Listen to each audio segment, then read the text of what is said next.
Hello friends, आज का हमारा टॉपिक है पांडु रोग जो है, जिसको हम मॉडर्न में एनीमिया से कोरिलेट करते हैं। तो सबसे पहले हम पढ़ते हैं पांडु रोग है क्या। जिसमें रोगी का जो वर्ण है वो श्वेत या पीत वर्ण का हो जाए उसे पांडु रोग बोलते हैं। इसकी निरुक्ति क्या है? पड़ी नाशने धातु से जो है वो पांडु शब्द बना है। डेफिनेशन क्या है? पांडुत्वेन उपलक्षितो रोग है पांडु रोग है, अर्थात जिस रोग में पांडुत्व यानी जो रोगी के शरीर का वर्ण है वो पांडु हो जाए उसको हम पांडु रोग बोलते हैं।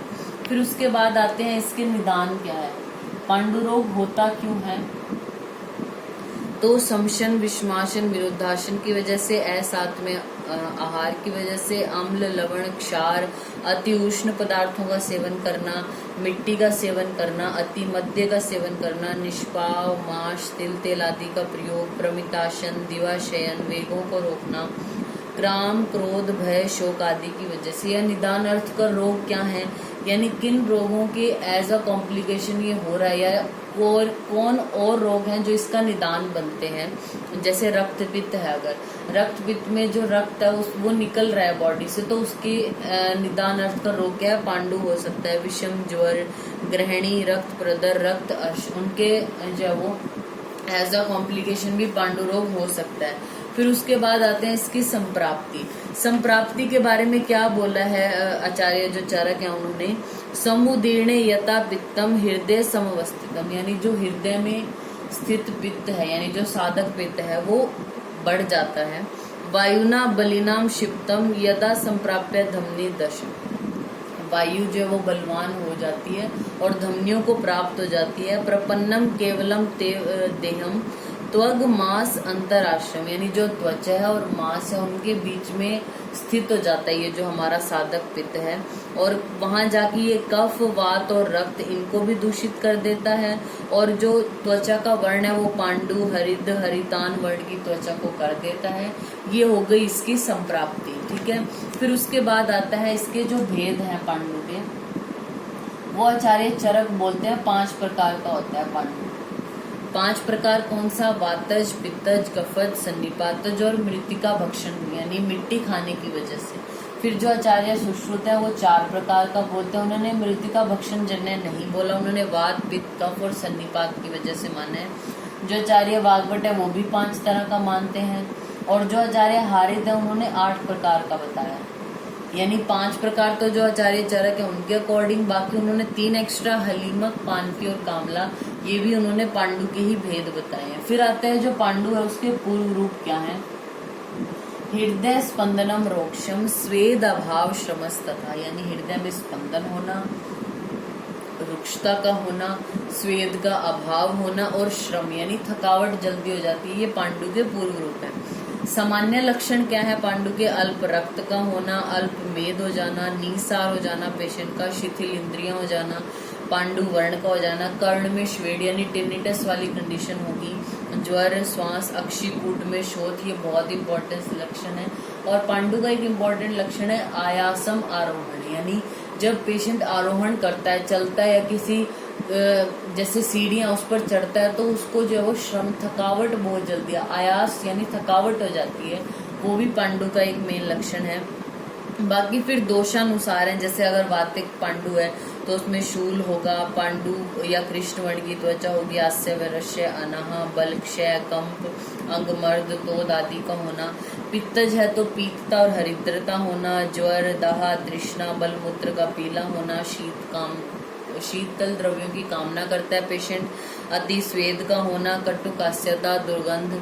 कफज अगर पांडु है तो उसमें गौरवता, तंद्रा, श्वेतता, मूर्छा, भ्रम, अरुचि, प्रसेक, क्लम, वाक, ग्रह, मलमूत्र आदि श्वेत वर्ण के हो जाते हैं, ठीक है। सन्निपातज में क्या होगा? तीनों दोषों के लक्षण मिलेंगे। फिर बात करते हैं हम मृतिका भक्षण जन्य पांडु की। जो मृतिका भक्षण जन्य पांडु है इसकी जो संप्राप्ति है वो भी अलग है, और इसके जो लक्षण है उसमें क्या होगा? अक्षिकूट में शोथ है, गंड और भ्रू प्रदेश में भी शोथ है, पाद शोथ, नाभि शोथ, कोष्ठ में कृमि का होना, बल, वर्ण, अग्नि, इन सब का नाश होना, और रक्त व कफ मिश्रित रक्त का त्याग करता है। संप्राप्ति क्या है? मृतिका भक्षण, इसका निदान क्या है? मिट्टी का सेवन करना। अगर वो मिट्टी कषाय है या ऊषर है या फिर वो मधुर है मिट्टी, तो अगर कषाय मिट्टी का सेवन करेगा तो वात बढ़ेगा, ऊषर का करेगा तो पित्त और मधुर का करेगा तो कफ। यानी ये तीनों दोष मिट्टी खाने की वजह से, और वो मिट्टी का जो कषाय मिट्टी है तो वात, ऊषर है तो पित्त, मधुर है तो कफ, ये यानी तीनों दोष प्रकोप हो गया। और जो मिट्टी का खुद का रुक्ष गुण है उसकी वजह से भोजन या रस, रक्त आदि इन सब में रुक्षता हो जाती है। मिट्टी का हमारी बॉडी पाक नहीं कर पाती, तो ये जो मिट्टी है ये अविपाक होने की वजह से स्रोतों में अवरोध कर देती है। स्रोतों को रोक देगी तो धातुओं का पोषण नहीं होगा, मतलब जैसे रस से रक्त का बनना आदि ये सब नहीं होगा, क्योंकि स्रोतस रुक गए हैं। और जिससे और भी दोष प्रकोपित हो जाएंगे और इंद्रियों का नाश करेंगे, बल, वर्ण, अग्नि इनका नाश करेंगे, ओज क्षय करेंगे, तो उससे जो है वो मृतिका भक्षण जन्य पांडु हो जाएगा। अब आते हैं जो पांडु है उसकी साध्यता असाध्यता क्या है। अगर पेशेंट में जो लक्षण है वो कम आ रहे हैं, बलवान है पेशेंट, तो ठीक है, यानी वो साध्य है। असाध्य के क्या लक्षण है? चिरकाल से उत्पन्न है, खरीभूत हो गए हैं, मध्य काय में शोथ है और सिर, हाथ, पैर ये सब सूख गए हैं, गुदा में, लिंग में, अंडकोश में शोथ हो गया है, पांडु संघात दर्शी, यानी सभी चीजों को पांडु वर्ण का देख रहा है, तो मतलब असाध्य है। फिर आता है इसका चिकित्सा सूत्र, यानी इसकी चिकित्सा के बारे में सबसे पहले चिकित्सा सिद्धांत में चिकित्सा सूत्र क्या है? वातिके स्नेह भूइष्टम, यानी जो वातिक पांडु है उसमें स्नेह भूइष्टम, यानी स्नेह जो है उसका ज्यादा ही प्रयोग करना है। पैतिके तिक्त शीतलम, जो पित्तज पांडु है उसमें तिक्त और शीतल द्रव्यों का। श्लेष्म के कटु तिक्तोष्ण, यानी कटु, तिक्त और उष्ण चिकित्सा। विमिश्रम सन्निपाती, यानी जो सन्निपातज पांडु है उसमें विमिश्रम चिकित्सा, यानी दोषों को सारे दोष सम्मिलित है तो तीनों दोषों का ट्रीटमेंट होगा, ठीक है। और दूसरा क्या है? तत्र पांडुवाम है, यानी जो पांडु आम है, यानी पांडु रोगी है जो, उसका क्या करना है? स्निग्ध करा के, यानी स्नेहन करा के, तीक्ष्ण ऊर्ध्व अनुलोम के, ऊर्ध्व मतलब वमन, अनुलोमन मतलब विरेचन, यानी तीक्ष्ण वमन और विरेचन कराने को बोला है। तो सबसे पहले तो निदान परिवर्जन, फिर उसके बाद स्नेह का पान करा के तीक्ष्ण संशोधन, यानी तीक्ष्ण वमन और विरेचन देना है पेशेंट को। रक्त बस्ती दे सकते हैं, यानी बकरे के रक्त से बस्ती दे सकते हैं। अगर मृतिका भक्षण जन्य पांडु है तो कृमिनाशक चिकित्सा और बल्य घृत का प्रयोग कर सकते हैं। तीक्ष्ण वमन हमें कराना है तो धामार्ग कल्क से करा सकते हैं। तीक्ष्ण विरेचन कराना हो तो मूत्र या दुग्ध का प्रयोग, निशोध चूर्ण का शर्करा के साथ प्रयोग कर सकते हैं। फिर आती है इसकी संशमन चिकित्सा, यानी जो योग है, औषध योग, वो किस प्रकार है? रस भस्म पिष्टि है जो, उसमें जैसे पुनर्नवा मंडूर, लोहो भस्म, नवयास लोहो, धात्री लोहो, वटी में आरोग्यवर्धनी वटी, अभ्यावटी, मंडूर वटक, चूर्ण में त्रिफला चूर्ण, विशालादि चूर्ण, आम्लकी चूर्ण, क्वाथ आसवारिष्ट में पुनर्नवा अष्टक क्वाथ, फलत्रिक आदि क्वाथ, कुमार्य आसव, लोहो आसव, पुनर्नवा आसव, द्राक्ष आसव, विडंगारिष्ट। यानी आप देखोगे तो इसमें हमने क्या किया है?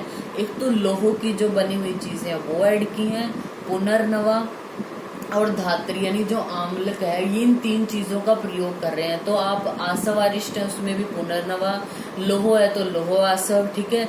अवलेह में जैसे धात्री अवलेह, द्राक्ष अवलेह या दारवे आदि लेह। घृत अगर इंटरनल यूज करना हो तो हरिद्रादि घृत, महातिक्त घृत, दाड़िम घृत, रोहितक घृत का प्रयोग कर सकते हैं। रसायन में योगराज रसायन इंपॉर्टेंट है, गौमूत्र हरित की इंपॉर्टेंट है, बाकी शिलाजतु या आम्ल की रसायन दे सकते हैं। कल्प के रूप में लोह परपटी और विजय परपटी का प्रयोग कर सकते हैं। तो ये हमारा टॉपिक हो गया पांडु। Thank you.